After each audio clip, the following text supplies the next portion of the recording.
நம்மளுடைய டிஸ்கவரினால இந்த யூனிவர்ஸுடைய வயசு இன்னும் அதிகமாயிட்டே இருக்கு. ரீசெண்டா விஞ்ஞானிகள் ஒரு மிகப்பெரிய சூப்பர்னோவா வெடிப்பை பார்த்தாங்க. இந்த வெடிப்பை பார்த்தது ஜேம்ஸ் வெப் ஸ்பேஸ் டெலஸ்கோப். இந்த டெலஸ்கோப் அந்த வெடிப்பு நடக்கிறதுக்கு 730 மில்லியன் ஆண்டுகளுக்கு முன்னாடி தான் இந்த பிக் பேங் அப்படின்ற இன்னொரு முதன்மை வெடிப்பும் உருவாயிருக்கும் அப்படின்னு சொல்லுது. ஸோ இப்போ நம்ம பார்க்க போகிற ரொம்ப பிரம்மாண்டமான வெடிப்பு இந்த யூனிவர்ஸில் ரொம்ப பழமையான சூப்பர்னோவா வெடிப்பு அப்படிங்கிறது குறிப்பிடத்தக்கது. தென் இந்த வெடிப்பு மூலயமா நமக்கு பல விஷயங்கள் தெரிய வந்திருக்கு. இப்போ நம்ம இந்த வீடியோவில் அந்த சூப்பர்னோவா பர்ஸ்ட்டை பற்றி ரொம்ப டீட்டெயிலாக பார்க்கலாம். நான் உங்கள் லோகபால கார்த்திகேயன். இது சென்ஸ் ஆஃப் சென்ஸ்.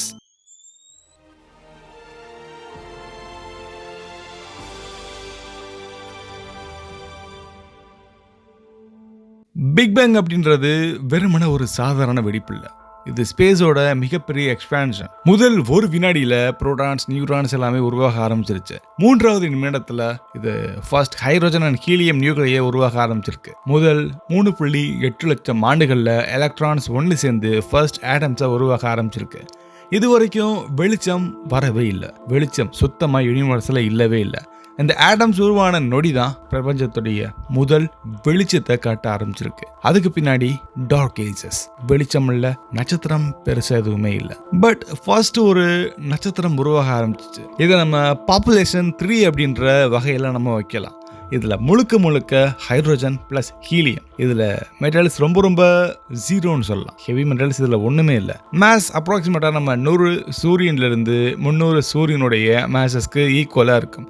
இது ரொம்ப சீக்கிரமே உருவாகி ரொம்ப சீக்கிரமே அழிஞ்சிடும். அதாவது 2-3 மில்லியன் வருடங்கள்ல இது ஒட்டுமொத்தமாக அதோடைய வாழ்க்கையை முடிச்சுக்கும். இது ஒரு நார்மலான ஸ்டார் இல்லை. இது நம்ம யூனிவர்ஸை கட்டமைக்கக்கூடிய முக்கியமான ஒரு நாட்டாமைன்னு சொல்லலாம். இது ரொம்ப பெருசா இருக்கும். அதுக்கான காரணம் இதுல மெட்டலுடைய அளவு சுத்தமா இல்லை. இதுல டெம்பரேச்சர் ரொம்ப கூலிங்கா இருக்கு. தென் கிளவுட்ஸோடைய கொலாப்ஸ் ரொம்ப வேகமா இருக்கிறனால அதிகமான நட்சத்திரங்கள் இந்த மாதிரி மிகப்பெரிய நட்சத்திரங்களை உருவாக்குது. இது ரொம்ப அதிகமான அளவுல யூவி ரேடியேஷனை வெளியேற்றுது. பிரபஞ்சத்தை அயனைஸ் ஆக்கக்கூடிய முக்கியமான ஒரு கருவியா இருக்கு.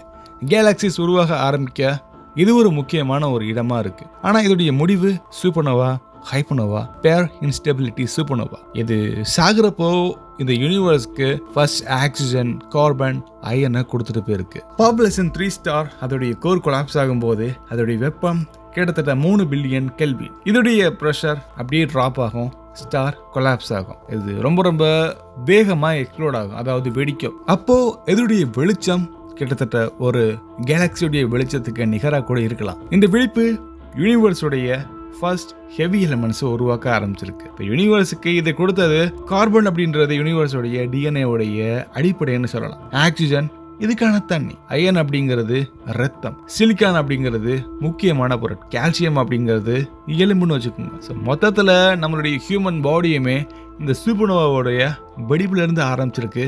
தென் இந்த யூனிவர்ஸுமே அதனால தான் இந்த அளவுக்கு ரொம்ப வேகமாக வளர்ந்துருக்கு, ரொம்ப ரிச்சாக இருக்குது அப்படிங்கிறத நம்ம தெரிஞ்சுக்கலாம். ஸோ நம்ம ஹியூமன் பாடிக்கும் யூனிவர்ஸுக்கும் எந்தவித வேறுபாடுமே இல்லை. ஜிடபிள்யூசின்னு சொல்லக்கூடிய ஜேம்ஸ் வெப் ஸ்பேஸ் டெலஸ்கோப் உடைய ஒரு யூனிக்கான ஒரு சில முக்கியமான பொருட்கள்னா நம்ம நிர்கேம் அண்ட் நம்ம நிர்ஸ்பேக்க சொல்லலாம். அதாவது near infrared camera, near infrared spectroscopy. இதை வச்சுதான் இந்த ரொம்ப பழமையான ஒரு வெடிப்பை நம்ம பார்த்துருக்கோம். நம்ம பார்த்த இந்த சூப்பர்னோவா வெடிப்புடைய பேரு GRB 250314A அப்படிங்கிறது விஞ்ஞானிகள் வச்ச பேரு. இதோடைய வெளிச்சத்துடைய வயசை வச்சு கம்பேர் பண்ணும்போது, அதாவது நம்ம கால்குலேட் பண்ணி பார்க்கும்போது சுமார் 13.1 பில்லியன் வருடங்கள் பழமையான ஒளியா நமக்கு தெரிஞ்சிருக்கு. இது இருக்கக்கூடிய அந்த கேலக்சி ரொம்ப சின்னதாகவும் அதுல மெட்டல் கண்டென்ட் ரொம்ப கம்மியாகவும் இருக்கு. இதனாலதான் அதுல எக்கச்சக்கமான நட்சத்திரங்கள் ரொம்ப ஃபாஸ்டா ஃபார்ம் ஆகுது. நம்ம பார்க்கும்போது லைட் கர்வ் ஒன்று நமக்கு தெரிஞ்சிருக்கு. அது நமக்கு சொல்லிக் கொடுக்கறது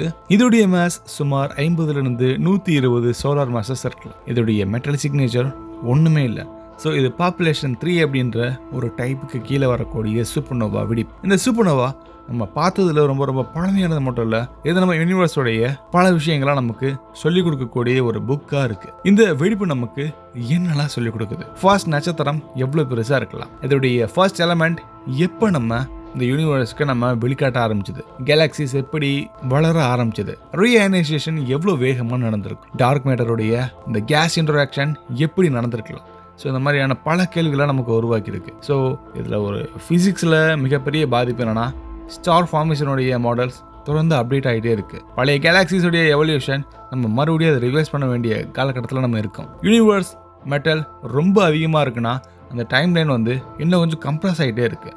ரீஅயனைசேஷன் டைம் லைனும் ரொம்ப நம்ம துல்லியமாக பார்க்க வேண்டிய காலகட்டத்தில் இருக்கோம். ஒரு சிங்கிள் சூப்பர்னோவா அந்த வெடிப்பு முழு காஸ்மாலஜியே மாற்றுற அளவுக்கு இருக்குது. எதுக்காக இதை நம்ம இவ்வளோ ரொம்ப மிகப்பெரிய விஷயமா பார்க்குறோம்? அதுக்கு ஒரே ஒரு காரணம், இதை ஹபிள் ஸ்பேஸ் டெலஸ்கோப்னால பார்க்க முடியல, கிரவுண்டில் இருக்கக்கூடிய டெலஸ்கோப்னால கண்டிப்பாக பார்க்கவே முடியல.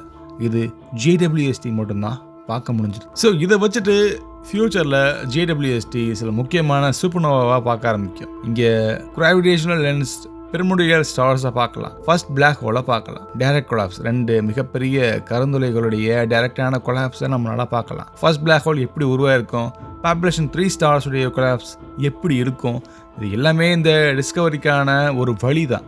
ஸோ 13.1 பில்லியன் ஆண்டு தாண்டி ஒரு வெளிச்சம் நம்மளை வந்திருக்குன்னா அது ஒரு நட்சத்திரத்துடைய கடைசி நிமிடமாக தான் இருந்திருக்கு. இன்னைக்கு நம்ம மூச்சு விடுறோம்னா அதில் எல்லாமே இந்த வெடிப்புடைய சில அங்கங்கள் நம்ம உடம்பு முழுக்க பரவி இருக்கு. நம்ம எலும்பு, ரத்தம், மைக்ரோ ஆர்கானிசம்ஸ், இது எல்லாமே அந்த முதல் வெடிப்பிலிருந்து உருவான சின்ன சின்ன மைக்ரோ ஆர்கானிசம்னு சொல்லலாம். ஸோ இந்த அற்புதமான ஒரு மிகப்பெரிய காஸ்மிக் ஜேர்னியில் நீங்கள் தொடர்ந்து பயணம் பண்ணணும்னா மறக்காமல் நீங்கள் சப்ஸ்கிரைப் பண்ணிட்டு பெல் ஐக்கானை கிளிக் பண்ணுங்கள். அடுத்த பயணம் இன்னும் ரொம்ப ஆழமாக இருக்கலாம், இன்னும் பழமையானதாக கூட இருக்கலாம், இன்னும் நம்ம கற்பனை பண்ண முடியாத அன்இமேஜினபிள் ஜேர்னியாக இருக்கலாம். ஸோ கூட சேர்ந்து நீங்கள் ட்ராவல் பண்ணுங்கள். பாய்.